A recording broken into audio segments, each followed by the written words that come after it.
ما هو سبب لهذه النتيجة العالية بما أنكم قمتم بعمل جيد في هذه المباراة؟ شكرا لكم. هذه المباراة كان عمل جماعي وقمنا بتسجيل الهدف الأول في أول 15 دقيقة من بداية المباراة، وأنا ممتن جدا لجميع الفريق وجميع المشجعين الذين يحفزوننا على أن نقوم بأفضل أعمالنا.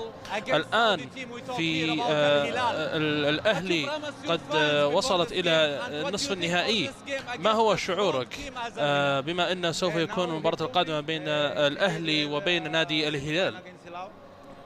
نعم، في نصف النهائي سوف نواجه الهلال، ونحن نؤمن بأنها سوف تكون مباراة قوية جدا. شكرا لك.